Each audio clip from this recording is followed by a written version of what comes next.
cavity and tongue anatomy. First, let's look at the oral cavity. Basically, the oral cavity is the space located between the lips and cheeks on the external surface. So you can see that the lips and the lateral cheeks are externally present. And then on the internal surface, we go back till the palatoglossal folds. You can see the palatoglossal fold here, and you can also see the palatoglossal arch here. Can you follow this line? This is the palatoglossal arch. So this is the oral cavity. The oral cavity or the mouth is the start of the alimentary canal. It has three major functions for digestion. It includes mastication and tasting, where you receive food and prepare it for digestion in the stomach and small intestine. It's also used for communication. It modifies the sound produced in the larynx to create a range of different sounds, and it's also taking part in breathing. So it acts as an air inlet in addition to the nasal cavity. Now let's see the two parts of the oral cavity. The two parts of the oral cavity include the vestibule and the oral cavity proper. So the vestibule is the area that's enclosed by the teeth and the lips and the cheeks anteriorly. And then the oral cavity proper is the area behind the teeth in front of the palatoglossal arch, and laterally again it's bounded by the cheeks. So remember that the oral cavity spans between the oral fissure anteriorly, which is the opening between the lips. The oral fissure is basically when I make an O sound with my lips and I create a space around it. So this O is basically the oral fissure, don't get confused. And the oropharyngeal isthmus posteriorly. So you can see the oropharyngeal isthmus here. I'll show it to you here also. This is the oropharyngeal isthmus. So basically, before entering into the opening of the oropharynx, this is the opening of the oropharynx. All of that is basically the oral cavity, and it's divided into two parts by the dental arches. By the dental arches, I'm saying the teeth. So in front of the teeth is the vestibule, and behind the teeth, before the oropharyngeal isthmus or the opening of the oropharynx, is the oral cavity proper, right? So those are your two parts. Then we have let's look at the vestibule, right? So then we have the vestibule. Now when we look at the vestibule clearly, what we see is something called as the frenulum. Can you see this frenulum here? This frenulum. So this is the labial frenulum, upper labial frenulum, lower labial frenulum will be here. And then you have something called as the lingual frenulum, right? So this is basically the mucolabial frenulum. What's it called? The mucolabial frenulum. So there's a fold of tissue. Can you see this mucobuccal fold, mandibular vestibule, alveolar mucosa, maxillary vestibule, right? So this mucolabial fold, can you please see that there is a fold of tissue created by the vestibule between the lip and the teeth, and it's called the vestibular or mucolabial fold or the mucobuccal fold, right? So this is the mucobuccal fold, right?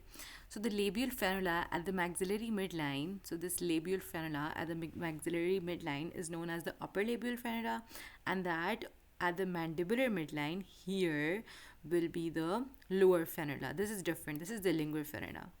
It communicates with the exterior through the oral fissure. Basically, when we open our mouth, these frenulums communicate with the exterior. Now the retromolar region, when I say retromolar, the region is behind these molars. So the region behind these molars is the only area which the vestibule and the oral cavity proper communicate. So this area behind the molars is the only area where this vestibule and this oral cavity is communicating, right? So the diameter of the oral fissure is controlled by the muscles of the facial expression. Basically, if you're saying "o," "e," "oo," so right, your diameter, your mouth, how much is opened is controlled. Opposite the upper second molar tooth, the duct of the parotid gland opens out into the vestibule, secreting salivatory juices. So remember, opposite this upper second molar tooth, the duct of the parotid gland opens out into the vestibule, secreting salivatory juices. So here you can see this is the opening of the parotid duct. It's opposite the second molar tooth, the duct of the parotid gland, which we also call the Stenson's duct. We'll see it later on. It opens into the vestibule, secreting some salivatory juices, right? Moving on, we now move on to the oral cavity proper. So the oral cavity proper is all the area behind your teeth, and this is the area that lies posterior to the vestibule, basically internal to the teeth. This is the oral cavity, which is continuous with the oropharynx. The mouth proper is bordered superiorly. So if I look at the borders of the mouth, basically it's bordered superiorly by the uh, by the roof, which is the hard palate. So posteriorly superiorly you have the soft palate here, and anterior superiorly you have the hard palate, and then laterally you're going to have the cheeks. So you can feel your cheeks lateral to the oral cavity proper, and inferiorly it's by the floor of the oral cavity, which is located along the lingual border of the mandible. So here, this is the floor, right? This is the floor of the lingual border of the mandible, forming a horseshoe shaped region, right? The tongue is a major structure in the floor. We're going to look at the floor in the next pictures. We're now going to look at the boundaries of the oral cavity. First of all, we're going to look at the superior borders. The superior border was, we just said, it's formed by the hard palate and then the soft palate. We can appreciate the same thing here. Also, let's look at some more things also here. Can you see the palatine tonsil here? Can you see the palatoglossus here, which was creating the palatoglossal fold or the palatoglossal arch, after which was the oropharynx. This is the palatopharyngeus muscle, right? So that's your basically part of the boundary of the roof of the mouth. So the roof of the mouth proper consists of the hard and soft palates. The hard palate is found anteriorly. The soft palate is found a little posteriorly. It is covered superiorly by respiratory mucosa, which we also call ciliated pseudostratified columnar epithelium, and inferiorly by the oral mucosa, which is the stratified squamous epithelium. The soft palate is a posterior continuation of the hard palate. You can see that it's a posterior continuation of the hard palate, and it's a muscular structure. It acts as a valve that can close, that can basically lower to close the oropharyngeal isthmus and elevate to separate the nasopharynx from the oropharynx. Now, the arteries that supply the palate, please look at these. There's a greater palatine artery and there's a lesser palatine artery. The greater palatine artery is a branch of the maxillary artery, and the lesser palatine artery is also a branch of the maxillary artery. Okay, so branches, there are also some branches. Ascending palatine artery, which is basically, the ascending palatine artery is a branch of the facial artery, and there's also ascending pharyngeal artery. The ascending pharyngeal artery is a branch of the external carotid artery. So if you just remember two or three of these arteries, it will be good for you. Moving on, we now look at the floor of the mouth. The floor of the mouth basically consists of the mylohyoid muscle. The mylohyoid muscle are basically two strips of muscle that come close and act like a plane. So when they form a plane, they act like a diaphragm. Let me show that image to you. Let me go down. Wait, I wanted to show an image to you here. So the mylohyoid muscle forms a muscular diaphragm, and this mylohyoid muscle basically separates the submandibular space from the sublingual space. So this is the floor of the mouth, and you can see that this is the mylohyoid muscle. There's one on the right and there's one on the left. Both come together to create a diaphragm or a plane, which basically separate the two submandibular glands below from the two sublingual glands above. And this is your genioglossus muscle, and this is your geniohyoid muscle. The genioglossus muscle acts to protrude the tongue. We'll see that on the tongue area later on. So the mylohyoid muscle basically separates the infection, because if the infection is above the mylohyoid muscle, it's a sublingual swelling, and if the infection is below the mylohyoid muscle, it's a submandibular swelling. This is why the mylohyoid muscle is important, and it's part of the floor of the mouth. Otherwise, the other muscle that is part of the floor of the mouth is the geniohyoid. This is the geniohyoid muscle, and then is the tongue and the salivary gland. So basically, the sublingual gland and the submandibular glands. So that is important.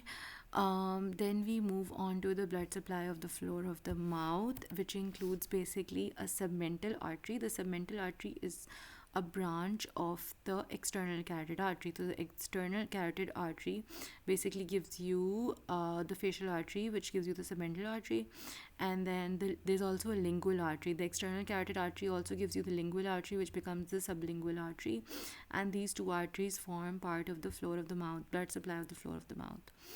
And then another thing about the floor of the mouth is the horseshoe. The floor of the mouth, basically we describe it as the horseshoe shaped area beneath the tongue, which is formed mainly by the mylohyoid muscle, covered by the mucosa.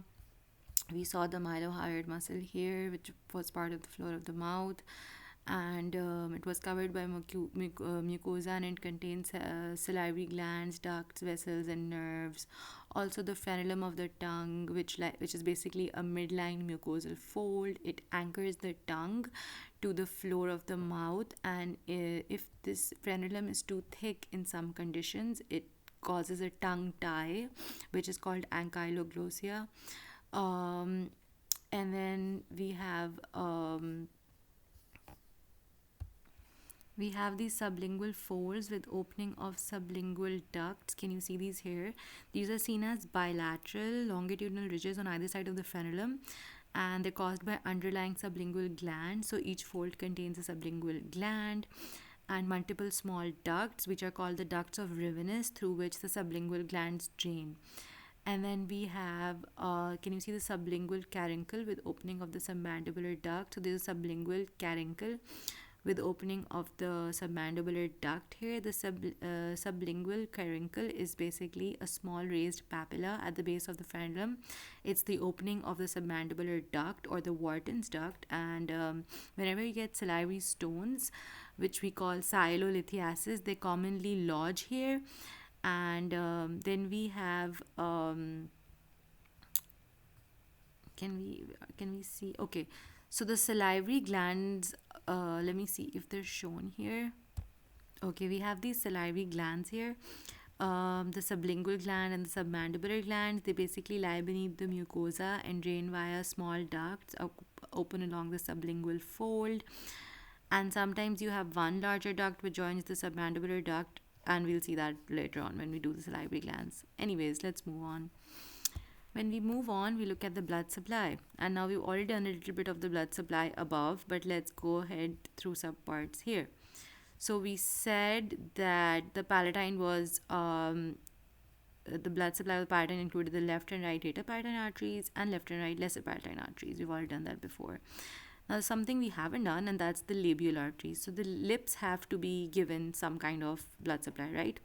So the lips are supplied mainly by the superior labial artery and the inferior labial artery, and these are both branches of the facial artery. So can you see the facial artery is going ahead and giving you branches of the superior labial artery and the inferior labial artery. Apart from this, we also have a mental branch of the inferior alveolar artery, right? So this is the mental branch of the inferior alveolar artery. This is also contributing, while the buccal artery, this buccal artery supplies the cheek part. So the buccal artery supplies the cheek part. And then we have the venous drainage. The venous drainage includes the superior labial branch or the superior labial vein. This is a further vein of the facial vein. So can you see this superior labial vein drains into the facial vein? And the inferior labial vein is also part of the venous drainage. And then we have a pterygoid plexus here. Can you see the pterygoid plexus here? And then there's a mental vein and also a facial vein. So all this is included into the venous drainage. Now, one thing is important here, that the facial vein communicates with the cavernous sinus directly. So this facial vein communicates with the cavernous sinus, and there's a danger triangle of the face. The key concept is that the facial veins have no valves, so the blood and infection can flow backwards. This is the entire reason why face infections and piercings can become dangerous. And the cavernous sinus basically contains the internal carotid artery, cranial nerve 3, 4, trigeminal first branch, second branch, and the sixth cranial nerve. So all of these these are all part of the cavernous sinus, and any infection here will travel to the facial vein and go directly to the cavernous sinus, and that will lead to a life-threatening emergency. And you'll get severe headache, fever, proptosis, loss of corneal reflex, rapid deterioration of health. So that's a dangerous clinical scenario here. Then we have the innervation of the oral cavity. Now this is something important. I'll pause here and explain this properly. Okay, first let's try to understand the ganglia here. So the ganglia is where the cell bodies live, right? So basically you have the trigeminal ganglion and the geniculate ganglion. So the trigeminal ganglions have cell bodies for facial and oral general sensation. This is via cranial nerve 5, basically the trigeminal nerve. So here you have cell bodies for facial and oral general sensation. Then we have the geniculate ganglion. The geniculate ganglion has cell bodies for taste and other sensory receptors or sensory innervations of cranial nerve 7. That's your cranial nerve, your facial nerve, right? And then you have some parasympathetic ganglia, that's synapse here. Can you see the submandibular ganglion? Right? So the submandibular ganglion is a parasympathetic ganglia because the parasympathetic ganglia is where the parasympathetic ganglia basically synapse here, right? So they provide synapses for cranial nerve 7 parasympathetics to submandibular and sublingual regions or submandibular sublingual glands. And then we have the aortic ganglion. The aortic ganglion is also a parasympathetic ganglia. So this is for synapse for 9 parasympathetics to the parotid gland. So the aortic ganglion is for the parotid gland and the submandibular ganglion is for the submandibular and sublingual glands. Then we have something called as the superior cervical ganglion here. The superior cervical ganglion has synapse for sympathetics going to the head and neck. So remember these ganglions. Now we're going to look at the green sympathetics. So basically all this green sympathetic, the superior cervical ganglion, it follows internal and external carotid into structures irrigated by its branches to oral mucosa, salivary glands, and blood vessels. So the superior cervical ganglion is the main sympathetic relay for the head and neck, right? So from there, basically from this superior cervical ganglion, you have sympathetics that ride on arteries. Which arteries? The internal and external carotid arteries. And they reach the oral mucosa, the salivary glands, and blood vessels. And what do? The sympathetics basically cause vasoconstriction, they modulate secretion, they make it less watery and more viscous, and they're important for vascular tone in oral tissues. So this is why the green arrow says it follows the internal external carotid into structures, right? Now we have something. Now, can you see the submandibular and sublingual brown submandibular ganglion, which follows the submandibular and sublingual glands? So this is you should know that the cranial nerve 7, the facial nerve, via cordia tympani joins the lingual nerve, and then synapses in the submandibular ganglion, and then from here it goes on to the glands. So that's why the diagram shows brown going to the submandibular ganglion and then to the glands, right? So this is also the brown one. Again, the aortic ganglion, again the cranial nerve 9. For the submandibular ganglion, it was cranial nerve 7, facial nerve. Via cordia tympani branch, it joins the lingual nerve and synapses in the submandibular ganglion and then goes into the glands. For the aortic ganglion, it's cranial nerve 9, the glossopharyngeal nerve. Via the lesser petrosal nerve, it reaches the aortic ganglion and then gets carried by auriculotemporal nerve to the parotid gland. That's why you see aortic ganglion near the trigeminal third branch, right? And then to the parotid gland. So remember that submandibular ganglion is cranial nerve 7 and aortic ganglion is your cranial nerve 9. The submandibular ganglion is going to the submandibular sublingual region and the aortic ganglion via the auriculotemporal nerve is going to the parotid gland. Okay. Now, the parasympathetic, the brown ones were the parasympathetic. We've covered these, right? The submandibular ganglion and the aortic ganglion are parasympathetic.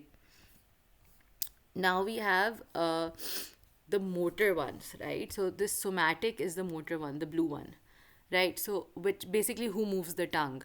Now the cranial nerve 12, the hypoglossal nerve. Can you see this hypoglossal nerve? This hypoglossal nerve is basically the motor supply to almost all the tongue muscles, right? So the hypoglossal nerve is the motor supply to almost all the tongue muscles. You can see this here. And the exception is the palatoglossus. The palatoglossus is supplied by the vagus nerve, the cranial nerve 10. Just remember that. This is very, very important for the exam question because in Viva, when you stick out your tongue, it's cranial nerve 12, right? And if cranial nerve 12 is weak and the tongue deviates, then deviates towards the lesion side, and this is a lower motor neuron injury. And remember that the palatoglossus is supplied by the cranial 10, but all the other muscles are supplied by the hypoglossal nerve. All the tongue muscles are supplied by the hypoglossal nerve. Now, One more part is that the posterior one third of the tongue, the posterior one third of the tongue, both general sensation and the taste are carried to by the cranial nerve 9, and this is the glossopharyngeal nerve. So the glossopharyngeal nerve basically carries the general sensation and taste both to the posterior one third, right? So the glossopharyngeal cranial nerve 9 does both for the posterior one third. It's shown in blue, but you see that the yellow is also traveling together because it's giving general sensation and taste both. So remember that the most posterior tongue or the epiglottis, usually cranial nerve 10, not the focus of the diagram, but it's worth remembering, right? So cranial nerve 9 is important for the posterior one third, and then all the way at the back, the epiglottis area is usually done by cranial nerve 10, the vagus nerve, but that's not important for this diagram right now. Okay, that should be clear by now. But if you wanna see how they travel, this picture is also very helpful. You can pause the video here and look at these plexuses. I was talking about the vagus nerve 10, and I told you the most posterior part, the epiglottis area, is supplied by the vagus nerve 10, but since it was not part of our diagram or the focus here, we didn't really touch a lot on it. You can pause this image and look at it, but I'm going to move on, right? Okay, now there's something called as the gag reflex. Now, the gag reflex is basically uh, when the glossopharyngeal, it's basically a checking of the glossopharyngeal 9, and the afferent pathway is the glossopharyngeal 9, and the efferent pathway is the vagus nerve 10, right? So always remember that the afferent pathway is the glossopharyngeal and the efferent pathway is the vagus for the gag reflex. And the clinical correlation is loss of gag reflex basically shows you that there's a brainstem lesion and it's present in bulbar palsy. The gag reflex is protective against foreign bodies touching the posterior aspects of the oral cavity, which are mostly innervated by the glossopharyngeal nerve. When stimulated, a reflex arch leads to contraction of the pharyngeal musculature and the elevation of the soft palate. So the efferent nerve in this case is the vagus nerve. That's your gag reflex. And then we have something called the Hutchinson teeth. These are basically peg shaped incisors, and it's seen in congenital syphilis. Part of the Hutchinson triad also includes interstitial keratitis, deafness, and Hutchinson teeth. Irregular dentition is common in rickets also, and the upper permanent incisors may be notched. The notching corresponds to a small segment of a large circle. In congenital syphilis, also the same teeth are notched, but the notching corresponds to a large segment of a small circle, like the Hutchinson teeth. So moving on, this is the oral cavity. Moving on to the tongue. The tongue is not difficult. We should be able to cover it quickly. Now, when we talk about the tongue, it's basically a mobile and muscular organ, and it consists of core of connective tissue and bundles of skeletal muscle fibers. It is partly located in the oral cavity and partly in the oropharynx. So here you can see that part of the tongue is in the pharyngeal part, and this is the oral part. Now we have different parts of the tongue. Basically, we have an apex. Then we have a ventral surface. Can you see that this is the apex, this is the ventral surface, and then we have this dorsal surface, and then we have the root of the tongue. So if we look at this tongue, basically, this is the apex, and this is the ventral surface. This is the ventral surface, and this is the dorsal part, and here you will have the root of the tongue, most inferiorly. And then there are two lateral borders, which obviously you can't see in this image here. Nearer the base of the cheeks will be the lateral borders, and remember that the lateral border is the most common site of carcinoma. Then we see the dorsal surface of the tongue. The dorsal surface of the tongue has this green line which is called the terminal sulcus. Basically, the terminal sulcus is a V-shaped sulcus that divides the tongue into anterior and posterior parts. So posterior one third and anterior two third is divided by the V-shaped sulcus, and the apex of the sulcus is called the foramen cecum. Okay, the foramen cecum is a remnant of the thyroglossal duct, and it divides the tongue into the anterior two third oral part and the posterior one third pharyngeal part. So this area is where the thyroglossal duct in the embryological development starts developing, but it regresses and it's left off as a remnant of that duct. Then we have the posterior one third of the tongue. This is the pharyngeal part. It has a thick mucosa. There are no papillae here. It contains the lingual tonsils or the lingual follicles, as you can see here. It forms the anterior wall of the oropharynx, because behind this isthmus, you know that the oropharynx lies. So it's the anterior part of the oropharynx. There's a cobblestone appearance in the posterior one third. There's a cobblestone appearance due to lymphoid nodules. Okay, and then we have some papillae in the anterior part. These are valid papillae, foliate papillae, fungiform papillae, and we'll see conical papillae. So this is the anterior two third part. This is the posterior one third pharyngeal part. These are the lingual tonsils. I said that the posterior one third also looks like a cobblestone appearance. This is the ventral surface of the tongue, where we can appreciate the fimbriated fold here. We can see the frenulum of the tongue here. This is the frenulum of the tongue, which I said if it becomes very thick, the tongue is tied, and we call it ankyloglossia. These are the sublingual folds with opening of its ducts. We are also calling them the submandibular papilla and the sublingual caruncle. And this is the deep lingual vein, lingual nerve, and artery just under the tongue, right?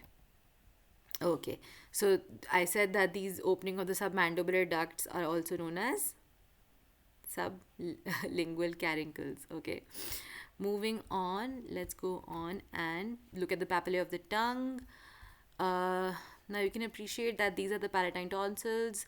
This is the palatine tonsil here. These are the lingual tonsils, and we can appreciate the filiform papillae here. Remember that this comes as an exam question. Which are the most numerous ones? The filiform papillae are the most numerous ones. They have no taste buds. They only have touch sensation. The fungiform papillae are mushroom shaped, and they do have taste buds. The circumvallate or vallate papillae are large, and they're arranged in a V shape near the terminal sulcus, and they have taste buds in their trench walls. And we have the foliate papillae. The foliate papillae are poorly developed in humans. Right here you can see a better picture of the foliate papillae, the filiform papillae, the fungiform, and vallate papillae. Okay, you can pause this picture here and look at it clearly, even if you want to spend more time on it. Then we have the muscles of the tongue. I'm going to quickly cover these. Basically, we have four intrinsic muscles: the superior longitudinal, the vertical, also known as verticalis, and the inferior longitudinal, and this is a septum, right, dividing the both sides of it. And then the extrinsic muscles include the palatoglossus, styloglossus, hyoglossus, and genioglossus. It is important to remember that the genioglossus is part of protrusion of the tongue. If I take my tongue out of my oral fissure, like I wish I could show that to you. Basically, if you protrude your tongue out, and that is basically the action of the genioglossus. So you have four intrinsic and four extrinsic muscles. Remember that the intrinsic muscles are limited to the upper part of the tongue, and they're responsible for changing the shape of the tongue. Okay, and the extrinsic muscles are responsible for moving the tongue. So the movement of the tongue is actually done more by the extrinsic muscles. Here you can see the palatoglossus, the styloglossus, the hyoglossus, the geniohyoid, and the genioglossus. And the genioglossus was part of protruding the tongue outside the oral fissure, right? And this is the mylohyoid muscle, which basically they've dissected to show you, and this is the hyoid bone. And it's easier to see that the hyoglossus is basically connecting the tongue and the hyoid bone, so it's hyoglossus. The styloglossus is connecting that styloid process to the tongue, so it's called the styloglossus. The palatoglossus is connecting the palate to the tongue, so it's called the palatoglossus, right? So it's easy to understand the naming of the muscles this way.